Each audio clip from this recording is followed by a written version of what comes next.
So really, feminism is about creating equality, even for women who are under so much of the injustices in the whole world, globally, in fact.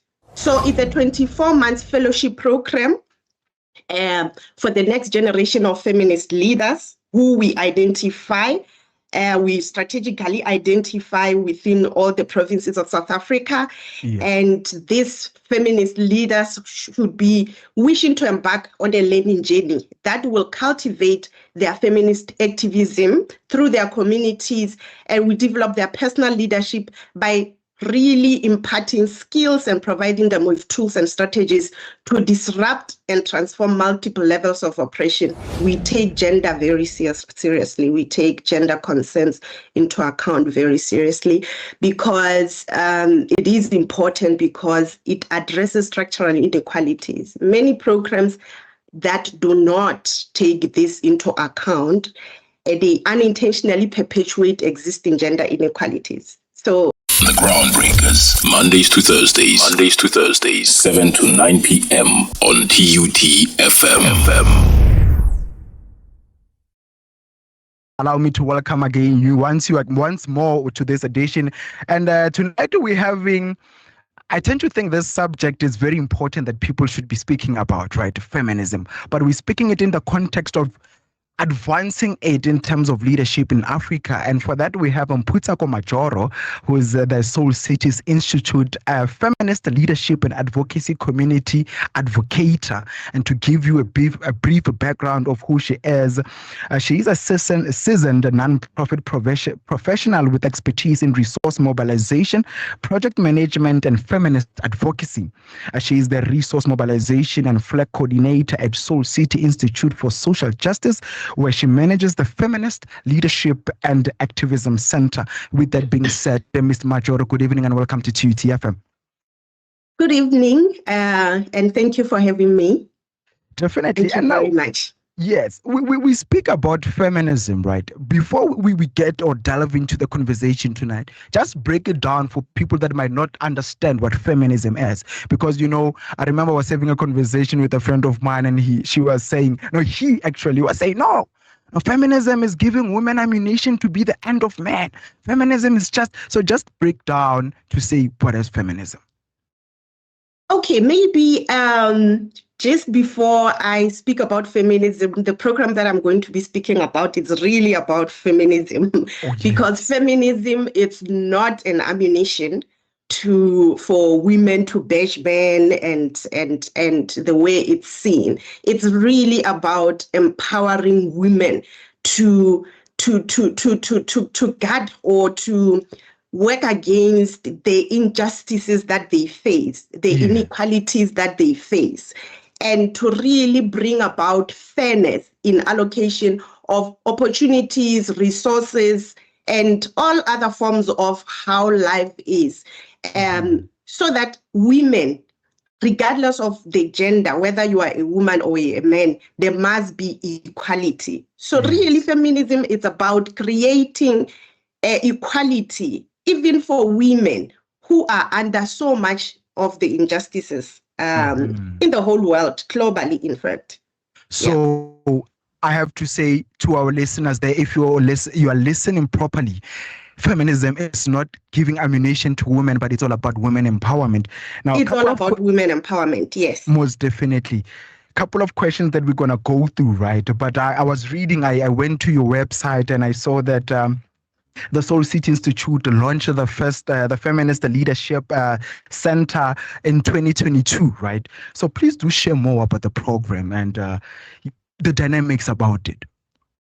Okay, so I actually was just listening to your advert right now that your station, one of your objectives is to amplify the voices of, I think, everybody. So yes, our program, yes, we live for that. Really, it's about amplifying voices of young women and girls. Yes. So our FLAC, which is a Feminist Leadership and Activism Center, it's a program that is meant to empower, liberate, and nurture young women and girls and everybody that identifies as such. It's a program that creates intersectional, innovative feminist consciousness. It's a program that connects communities, activism, leadership with communities through young women and girls. So this is a program that Soul City launched in the year 2022 as part of its new strategy that it embarked in from the year 2015, and it became a vision of Soul City for 2022. And informed by in-depth research, this program came about during that process of transformation. So Soul City was intentional that instead of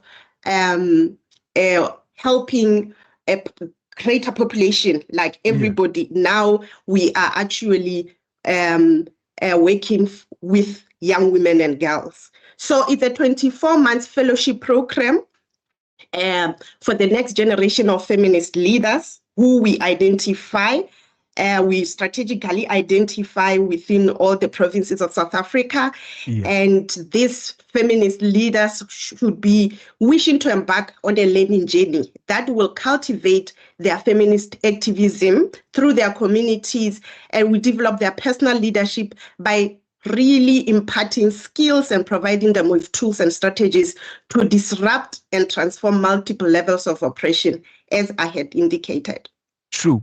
And while we're still there, question that comes here to say, what is the difference between gender equity, gender equality, and women empowerment? The difference, break down those differences for me. Okay. So when we speak about gender equality, it really refers to the equal rights, responsibilities, and opportunities for all individuals, not a specific gender, but for all individuals. That's why it's called gender equality. So it means that men, women, and gender diverse people have the same access to resources. They have the same access to opportunities and protections in society at large. So when we speak about gender equity now, this involves fairness in treatment for women and men. Again, women and men, according to their respective needs, because each gender may have different needs, but there must be fairness in how they are treated. It recognizes that different genders may face different barriers and challenges, and equity involves creating conditions that accommodate those differences, just to ensure that there's equal outcomes, there's equal treatment. And at the end of the day, gender equality, which is the first one, is the end goal. However, gender equity is just the means to get to gender equality. Yes. All right, definitely. So then when we talk about women empowerment, however, this is now about empowering of women. It's about increasing the agency. It's about increasing capacity and autonomy of women to make decisions about their own lives. A lot of times, women are made, the decisions that they have are taken by others instead of them. It encompasses women's access to resources, to education and power, and in all spheres of life, in order to enable them to really fully participate and lead in their decision-making processes. And when you speak about women empowerment, I remember a friend of mine was saying, when we speak about women empowerment, but who's preparing men for this empowered woman? But that will make a conversation for another day. I'll bring this question that says, breaking the barriers of patriarchy, right?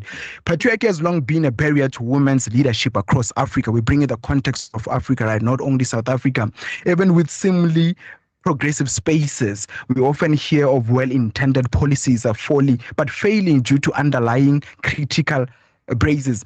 Now, the question is, how does your fellowship tackle these deeply ingrained patriarchal structures, especially in the context where feminism is still seen as a Western composition? So, I think your question is really relating to gender concerns in our program design and how we implement. I think your question it's that. So we when we design our program, we take gender very seriously. We take gender concerns into account very seriously because it is important because it addresses structural inequalities. Many programs that do not take this into account, they unintentionally perpetuate existing gender inequalities. So unintentionally, really, because of the non-consideration of gender. Understanding how men and women and other gender identities experience all dynamics in the including patriarchy, like you're saying, it makes it more a program to be more effective at the intervention thereof. So, and also it gives you the inclusive solution. Patriarchy, it's a very it's a very, I don't know whether to call it stubborn or because how you design programs around dismantling it. It should be you should come up with inclusive solutions because sometimes a lot of people are not aware that they are patriarchal because of their backgrounds, where they come from, and how the society has looked into things, how their culture looks into things, how there are some of the societal platforms such as churches looked into things. So our programs would also take into consideration all of this to really just to prevent harm, which is if you ignore these gender dynamics, they can lead into interventions that unintentionally, again, harm certain groups. I'm sure you are fully aware of groups such as the LGBTQI community, the way they are treated, and they excavate the gender inequalities, and the treatment is really not equal. True. And then I have to ask, is gender equality a concern for men? I don't want to speak much about that because this program is really about young women and girls empowerment. But it is, I believe that gender inequality is also a concern for men. As we are implementing this program and other interventions that empower women, we realize that as much as women are victims, but everything is perpetuated by the other gender. So raising awareness around that, as I had mentioned, that some of this are coming from, it's the foundation of how the people have grown up, where they were born, how the society is also looking into things. So you realize that most of the time, all of this, they are more perpetuated by men. But also there are other programs who really raise awareness and empower men as well. No, we'll definitely get to those, to the issues that are being faced by women in terms of society and all of that, but allow us to take a quick break for this moment so that you take a cup of or a glass of water, and we'll definitely come back. It is definitely 8 o'clock, and then like I always say, if you just tuned in to your radio station, just know that you're listening to TUT FM 96.2. We're amplifying voices, empowering lives. And then in conversation with us is Mphutsako Majoro, who is the Soul Cities Institute Feminist Leadership and Advocacy Community Coordinator, and we're speaking the role of advancing feminism and leadership in Africa. Don't go anywhere. We'll definitely be back. Like I always say, after coming from an ad break, if you just tuned in into your radio station, just know that you're listening to TUT FM 96.2, amplifying voices, empowering lives. And this is PLAG Graduate, a platform where we try to bring in possible employers or employees, not even employees, but employers to their prospective employees. We're still having Miss Majoro on the line, who is the Soul Cities Institute's Feminist Leadership and Advocacy Community Coordinator. Miss Majoro, I'm going to bring this question to say, what inspired the creation of the FLAC Fellowship program, and how does it addresses the challenges being faced by young women in South Africa, and what opportunities does it have for them? So I was just saying that in my introduction, I mentioned that Soul City embarked into a new strategy and embarked into a journey of a new strategy from 2015, which was a vision for 2020. And this is where the change of strategy from a general public to now empowerment of young women and girls, including amplifying their voices, like your advert. Like I really like that. This is where, as the research was ongoing in terms of what are the difficulties and the injustices that young women and girls are facing in South Africa, and FLAC came as a program. It was born through that. Then we piloted the program in 2022 to really see how it's going to, going forward, if it's going to be impactful or not. After the pilot, we then did an evaluation, which showed that this program is actually needed. It's very, very impactful. So that's how FLAC was born. And just to mention that FLAC is Feminist Leadership and Activism Center. That's instead of community, then it's center. Yes.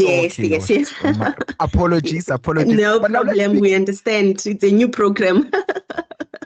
Yes, sorry for that. As you know, right? This segment, PAG Graduate, it's more about opportunities that are there for whether graduates or people that have graduated recently or that. Just want to understand what opportunities does FLAC have for graduates.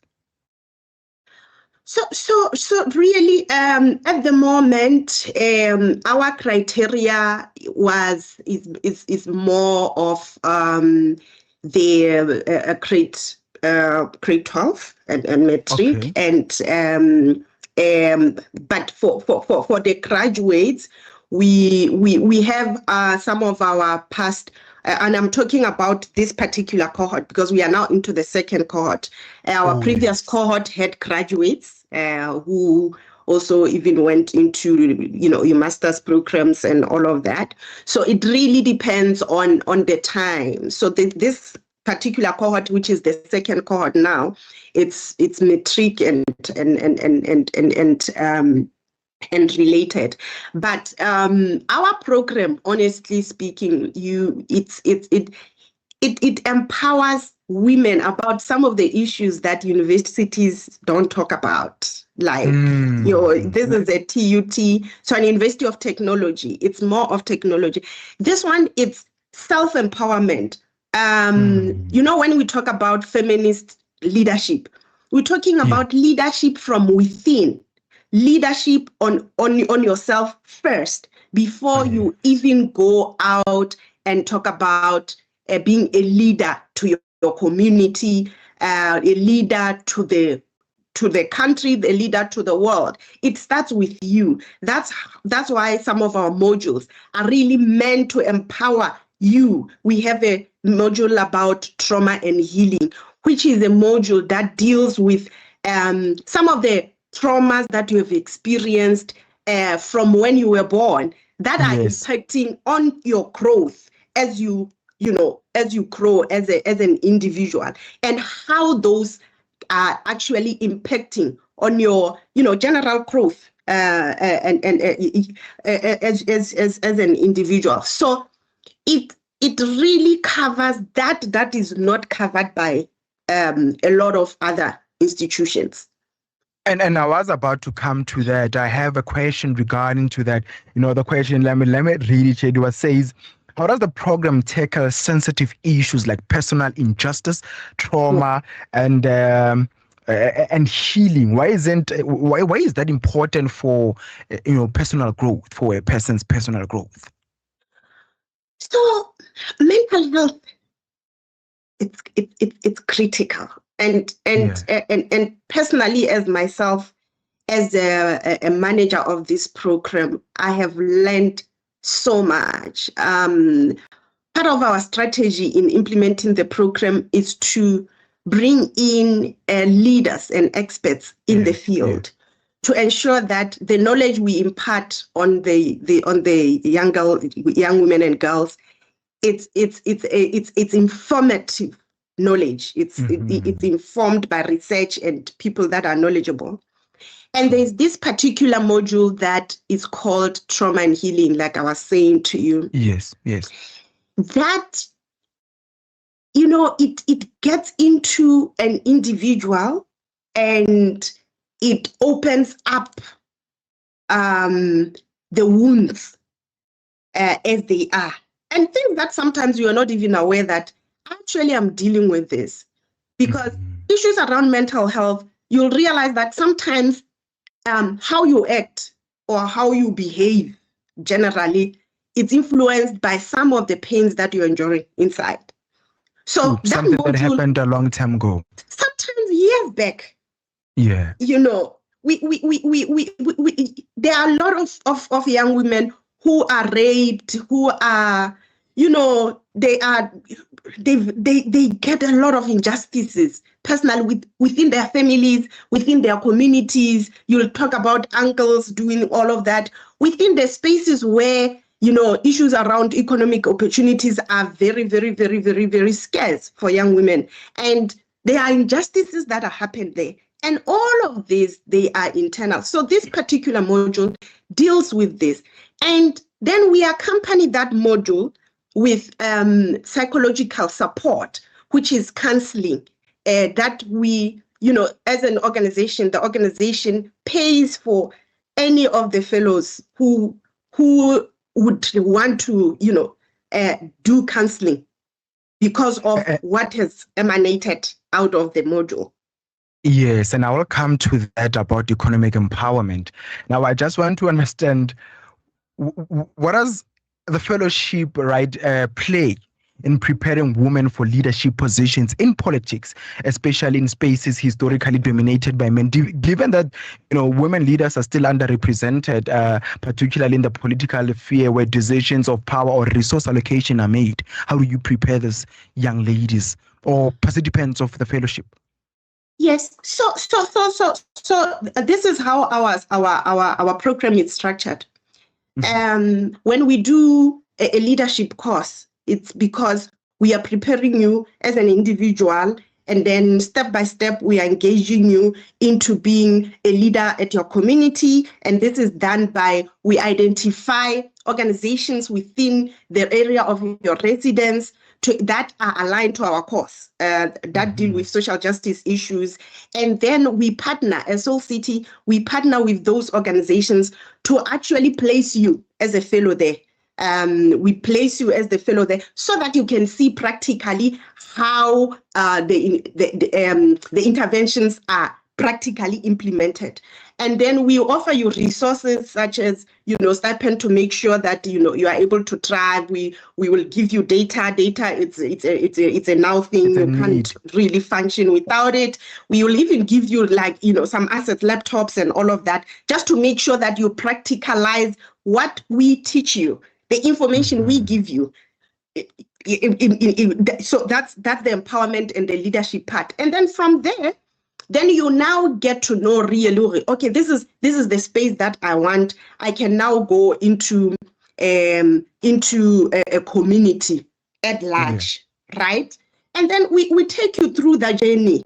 Now you get into community. We assist you with this, with the tools in terms of how do you now advocate. And then this is where, even if you want to go into, you will definitely be, you know, selected. And if you want to get into political space. So if you want to get into political space, we also have a mentoring course where fellows themselves, mentorship, fellows themselves, they would say, okay, I need a mentorship in this area.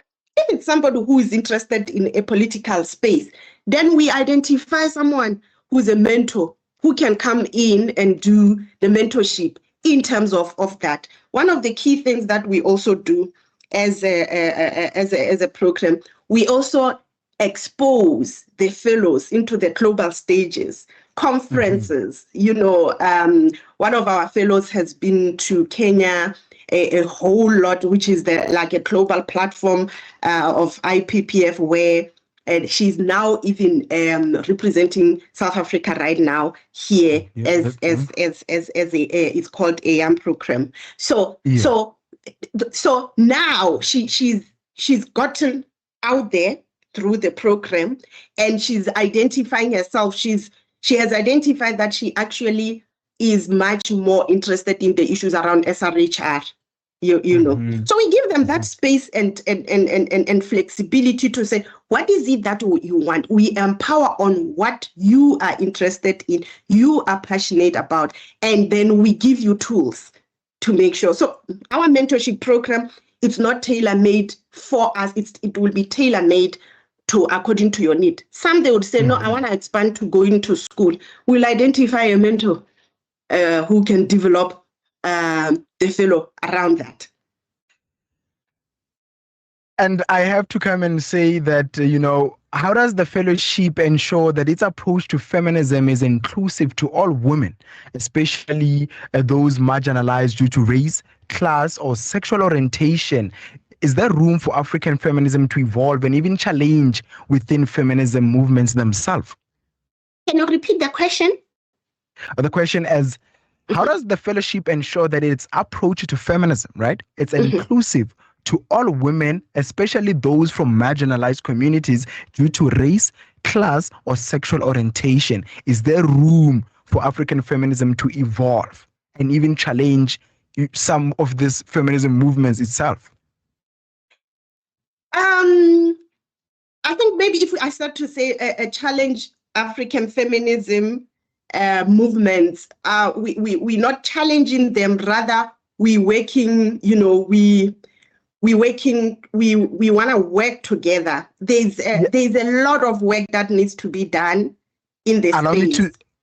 Allow me to say this. I'm bringing it in the context that a lot of people still view feminism as a Western concept, right? Okay. So when we bring it, from that context, when we try to bring it down, because if you think of intersectionality and African feminism, Africa is a continent which is rich in diversity in terms of cultural, economic, religious. That's what we're saying will be inclusive and stand on its own in that terms.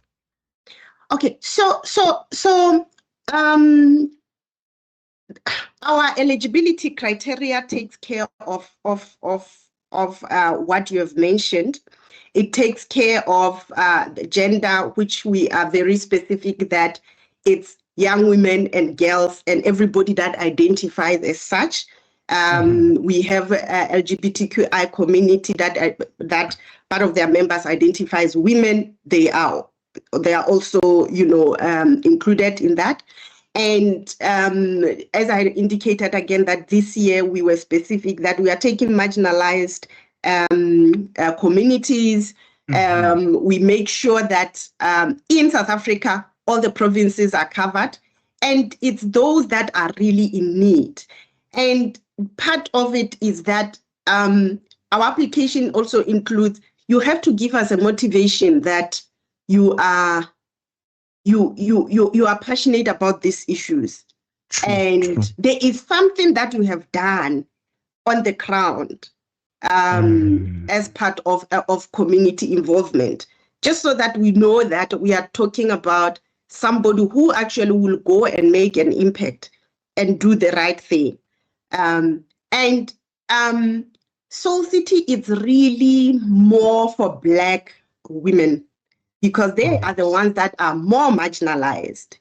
We are not against, we're not discriminating against other races, but when you look into where the majority of the marginalized is at, it's us Blacks.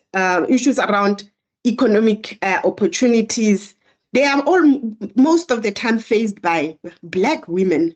You're talking about gender-based violence, and I'm not saying in other races it's not happening, but I'm saying if you look into statistics, you'll realize that Black women are. So it's not a discrimination, but it's just something that is informed by research and what is really happening in the world. So coming to an issue of thinking that feminism it's a Western thing, we still have a lot of work to do. If I can share with you, our evaluation showed that a lot of our previous fellows, when they came in, nobody wanted to identify as a feminist because of exactly what you're talking about. You are thinking, okay, it's about bashing women, or it's about, yes, and bashing then men. exactly, or Yes. it's that thing, where is it even coming from? But with the informative sessions and the tools, we also have media and communication modules that really impart knowledge and raise awareness of what this is about, and to really remove those wrong interpretations of what feminism is about. So that is how we do this. But there's a lot of work, and we're really calling upon, even your university or anybody who can, assist financial, because there's a lot of work. As the program was happening from 2022, I sometimes would sit and say, if we are taking only 20, what about the other 2 million? Yeah. Because when you practically do this, then you realize that there is so much work that needs to be done. There are so much injustices that are happening. There is so much that young women can really, really, really benefit out of this.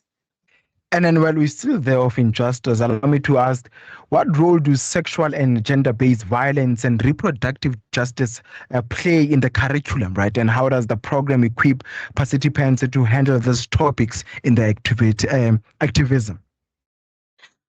So this particular course you're talking about, it aims to reflect on how prevailing violence has diminished the ability of individuals. So violence has really diminished how individuals function, communities, and nations at large. It sheds the light on who is seen as victims of violence and who is really affected by what type of violence. Because also, even with violence, there are a lot of types of violence. And we emphasize this on violence experienced by women, children, and LGBTQI, specifically for this. And it also explores the role of men as perpetrators, as I mentioned previously, and also their experience as victims of violence, because men can also be perpetrators, but they can also be the victims. We deliver this to increase our fellows' knowledge and understanding of the concept of issues around gender and gender-based violence. Because if you unpack what gender also is, there's a whole lot there. You talk about sexuality, you talk about reproductive health and rights. There's a lot there. We want our fellows to understand the SRHR advocacy and the role it plays in advancing the realization of such rights. And also, we want them to understand the principles of bodily autonomy and consent. So there's really a lot. That's why this program is for 2 years. And also, most importantly, it's the role of the systems of power and oppression in realizing one's sexual and reproductive health and rights, the laws and policies around that, the societal pressure, the myths and taboos associated with sexual and reproductive health. There's a lot. We see women experiencing a lot at clinics, issues around discrimination and the stigma around abortion, things like that. So the SRHR plays a role in this whole course. Let's speak about economic empowerment, right? How does the fellowship then integrate economic empowerment into its leadership training? And what are some of the success stories that would come from there? And I do take that you said it takes 2 years. And what is the number of the intake within? What is the number of the intake? So for our pilot, we started with 20. That's why we are saying, anybody who can assist so that we can take 50 because there's a lot. And this year we've taken 22 because we've covered other region, like other countries now. In the SADC region, because we really want to expand. We realize this is not only the South African problem, but it's also in the. So for economic opportunities, at the moment we have our module that has economic and climate justice. This is where how climate impacts on economic opportunities of young women and girls. We identify opportunities for them.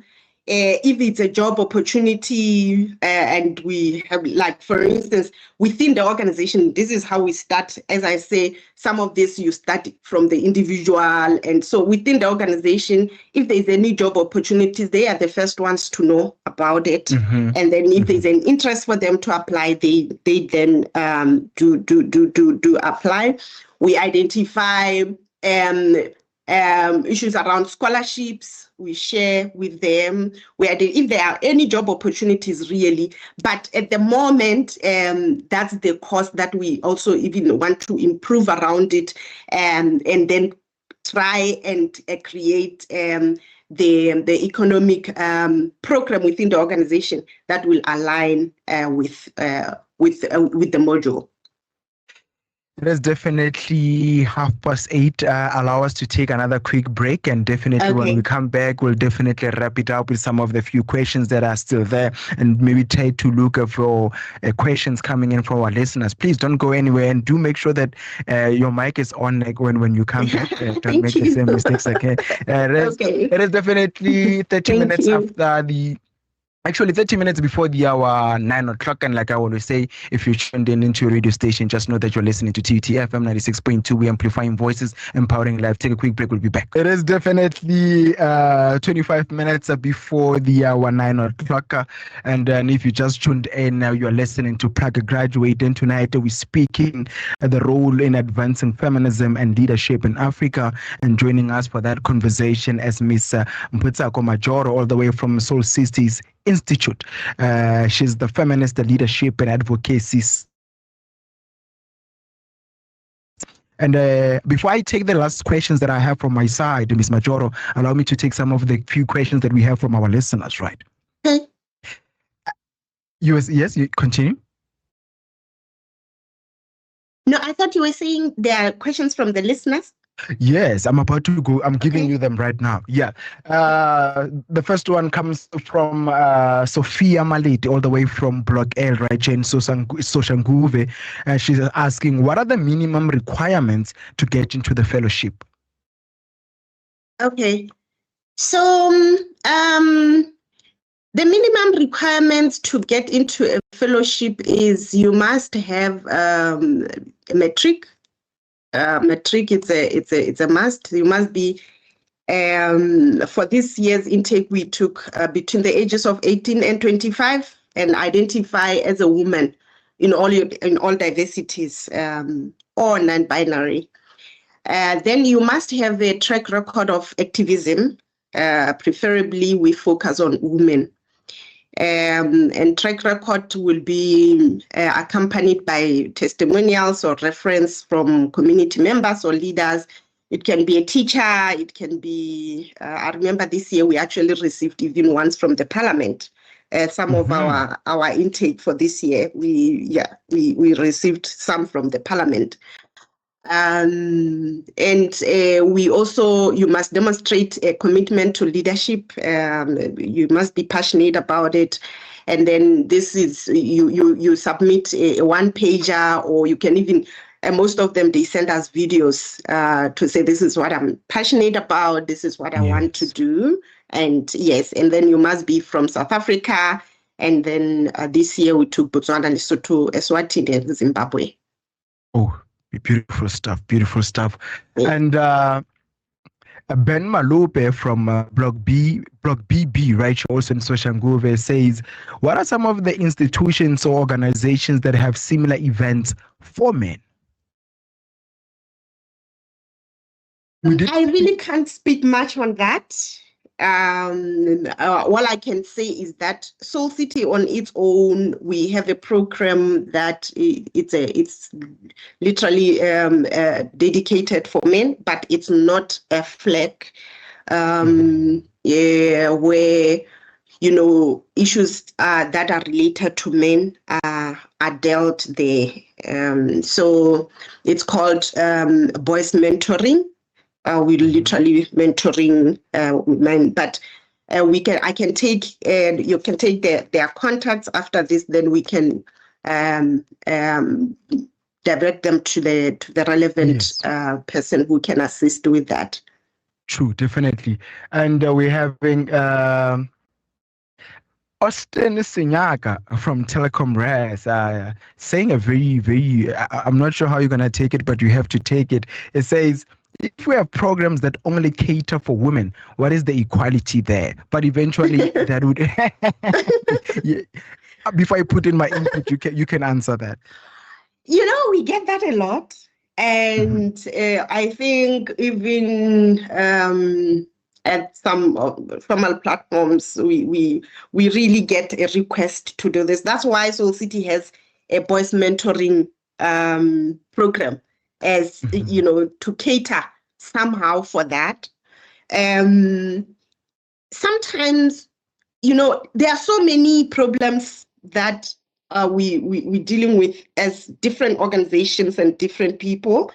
And sometimes to have a focus, sometimes it's very important, because then that your focus. And so as an organization's mandate, the main mandate is to empower young women and girls. So then that was accompanied by boys mentoring program, which caters for men as well. We understand that there are other. So, for instance, our program, Soul Buddies program, it's boys and girls there. And here we can say this is really, even the intake is about 20 people, 22. So it's really for young women and girls. And then if there is like I was saying in the previous question, we can always refer them to our program manager who does the boys mentoring. The boys, yes, definitely. Within the organization. And Jack, what is this? Seroka from Mabopane says, should men be afraid of women becoming feminists? No. In fact, it's you should be okay with it. You should actually be happy that women are becoming liberal. Women realize their power, because in that way we are gonna deal with gender equality. Being afraid is not it's not helpful, because it's like they are going to do something to you. Rather, they will have a very good knowledge of even how to treat men well. That's what the program or feminism it's about. It's about equality and just treating each other well and equally. And so nothing to be afraid of. No, because we are afraid, because I remember I told you that people view feminism. I think it's people maybe who don't understand it, who never listen to such conversation that people have, that think feminism is it's all about giving ammunition to women that they can destroy men. It's not. It's not. But Angie from Pretoria Central, Pretoria CBD, says, what are some of the personal stories that you have been through that made you want to become a feminist?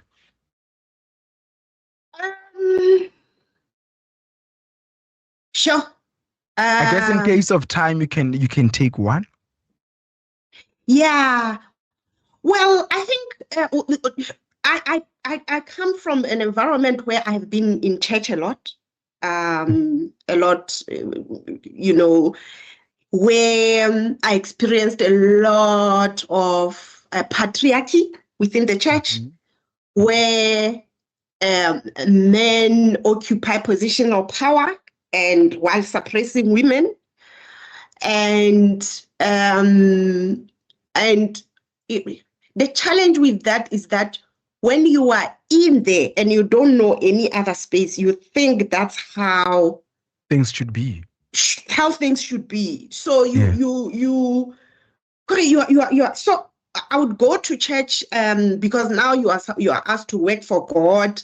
Then if you don't work for God, then you are going to hell or things like that.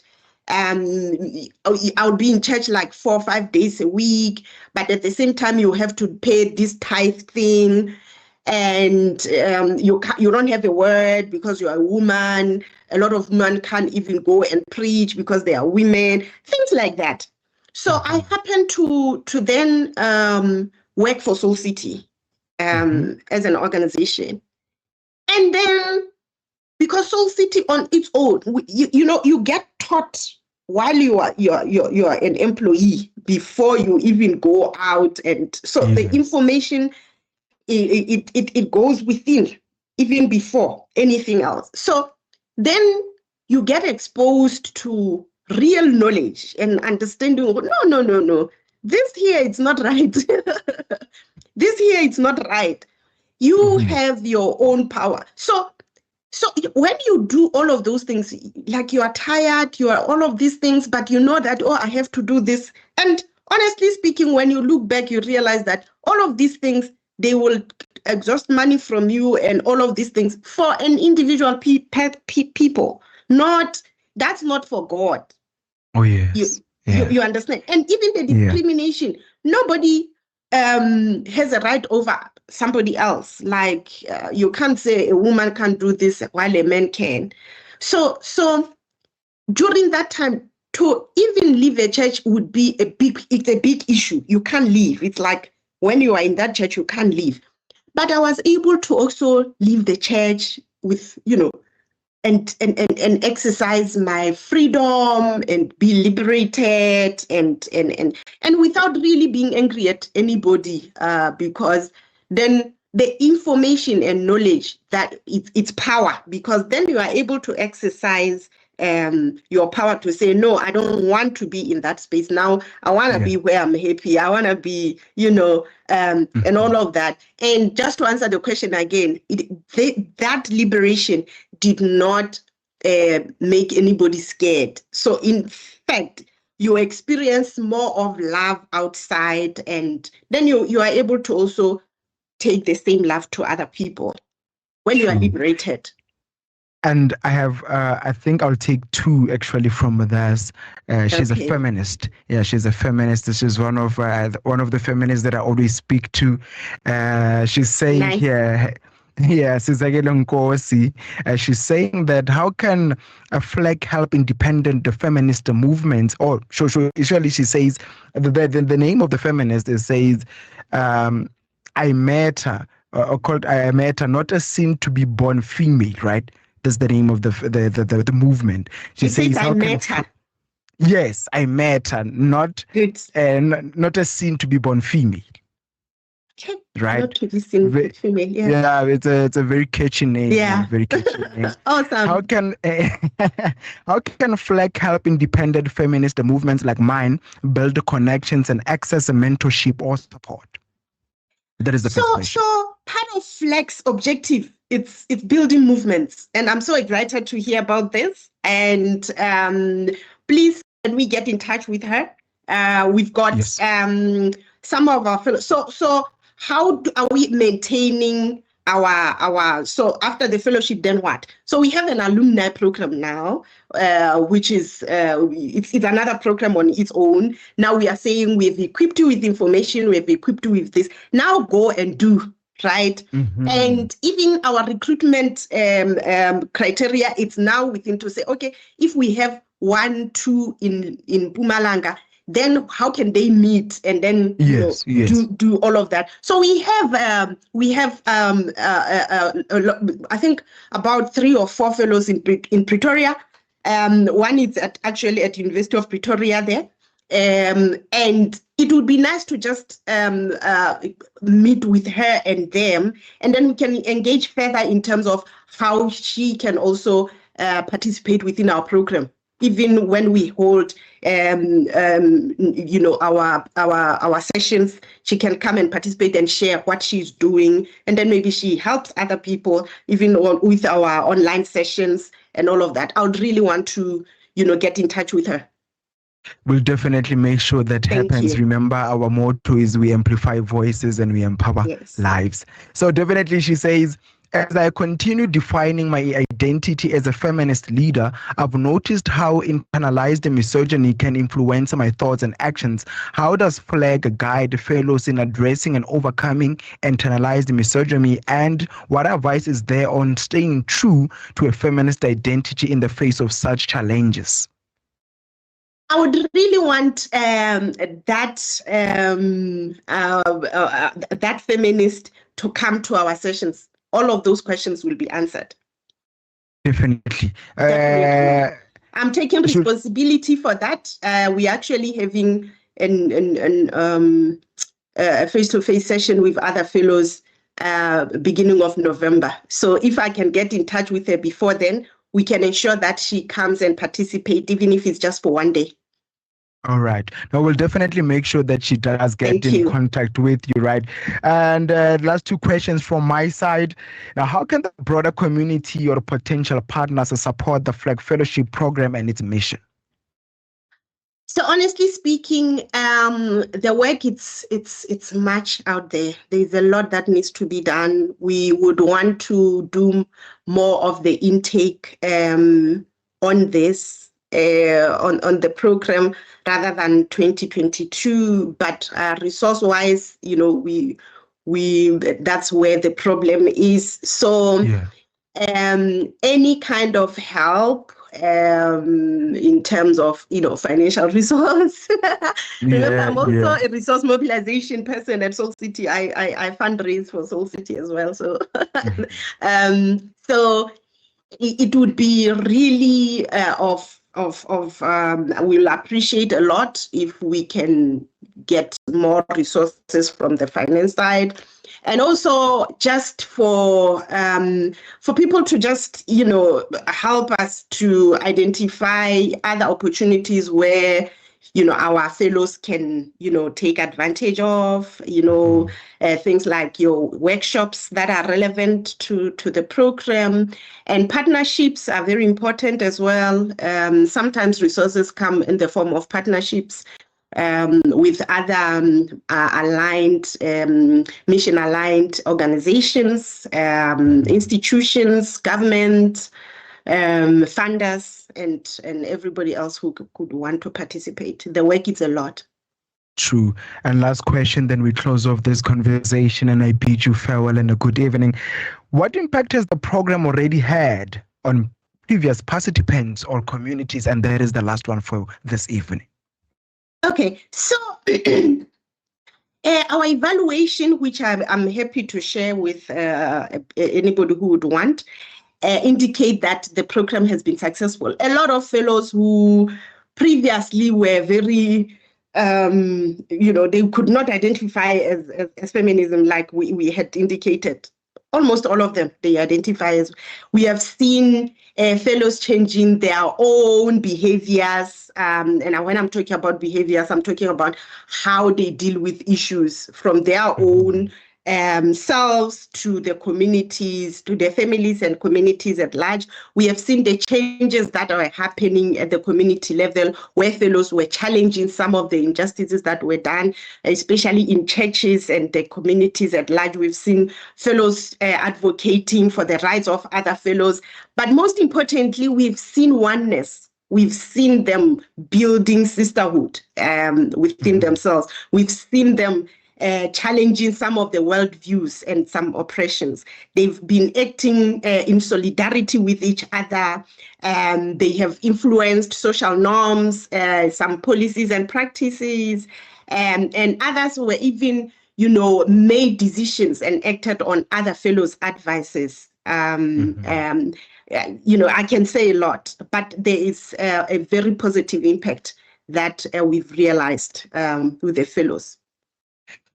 With that being said, Ms. Majoro, I have to thank you so much for making time to come and speak to us, and definitely give you this knowledge about, feminism and its advocacy, definitely. And we'll make sure that you do get in contact with the Mrs. Nkosi as feminist, so that you can see how you take up that movement. Thank you so much for making time to speak to us today. Thank you for having me. I appreciate it. Definitely. It is 10, yes, 8 minutes before the hour 9 o'clock. And like I always say, if you just tuned in into your radio station, just know that you're listening to TUT FM 96.2. We're amplifying voices, empowering lives. The Groundbreakers, Mondays to Thursdays, 7 to 9 p.m. on TUT FM.